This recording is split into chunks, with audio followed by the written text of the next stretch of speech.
Hi, I'm Celine Daly and I'm a registered advanced nurse practitioner in dermatology. And today I'd like to talk about New Year's resolutions. Now, I feel like a complete fraud because I'm that person that on like the 31st of December, I'm like, I'm doing this, this, and this, and it always never works out. So actually this year I've decided to give myself the first 2 weeks of January and to ease myself into it the third week of January. I did that because of my birthday at the beginning of January as well, which is horrific. So I'm reaching out to anybody who's a birthday in early January because nobody wants to know our names. You know, it's the most awful time of the year to have a birthday. It's miserable, it's dark, it's cold, everyone's broke and all the rest of it. So I'm easing myself in this time. I've read a lot this year about or seen a lot about people's kind of boo-hooing New Year's resolutions, but actually sometimes it's good to kind of give yourself that kick and maybe change things up a little bit. When I'm talking about skincare, when I'm talking about how we're looking after our skin, a good resolution is to clean out what you have now. So that's the first thing. Look in your bathroom, look in your closet where you keep your cosmetics. And if something is there that is literally dusty that you haven't used in over 6 months or 12 months, it's for the bin. Because typically products, they will have a use by date on them. You'll see that little sign, it'll say 6 or 12 or 18, and with the little bin on it, so you know that you have to get rid of it after that period of time. But I think a lot of us kind of don't. And I suppose if you spend a lot of money on a product, a skincare product, for example, you think, oh, geez, I spent a lot of money on that. Maybe I should hold on to it. Don't get rid of it, because these products are made in a particular way in sterile factory environments, and they do have a use by date, because once it's opened and the air is in that product, or maybe hands are in that product, there will be bacteria on that product and you can get a nasty skin infection from using something that's been opened.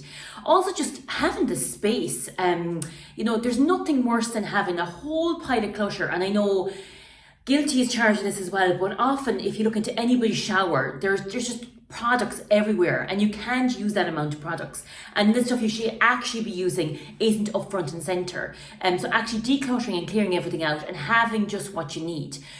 Money is tight for absolutely everybody at the moment. And certainly I think getting rid of what we're not using and using products that actually work and do what they say in the tin is a way of saving money and is a way of treating your skin as well. And that's why I'm a big fan, a big user of the Elif products, because they do what they say they do. It's an Irish-made brand. It doesn't contain perfume or any harmful preservatives. They're reasonably priced and they work. So if you have dry, sensitive skin, their essentials range in the Elif range is fantastic for shampoo, for washing products, for moisturizers. Their junior range is fantastic for children, especially the sensitivity or eczema within the family. And then they have a rejuvenation range, which is brilliant. The skin balancing range is fantastic for anybody who has acne or oily skin. And then the rejuvenating range with the glycolic acid is fantastic if you want to maybe this year look at starting an anti-aging regime for yourself. So the first thing is to declutter. The second thing is to use products which you know are safe and are going to work. I think it's really important as well to know your skin type. I mean, you don't have to, your skin type changes, but it's not very scientific actually. If your skin is dry and itchy and sensitive, you need to be using sensitive products that are going to rehydrate. If your skin is acne prone and oily and you have some spots, then you need to use a range that's going to balance that off, not strip off your skin completely, but to balance that off. And it's really important not to use what your friends use and your neighbors using, or something that you've always used. Your skin changes, particularly during the life stages. So 20 years ago, I was getting my acne. I haven't had an acne spot now in the last I'd say 3 to 4 years, because I'm 44 and I'm at that stage now where my skin is dry and more sensitive. So your skin does change. So your skincare routine needs to change as well. So it's just about having to think about it really and thinking, okay, what's my skin like now at the moment? How do I feel? And then having products that are actually going to work for that. So I hope that you're going to make your skincare New Year's resolution as well. And I'll speak to you again very soon.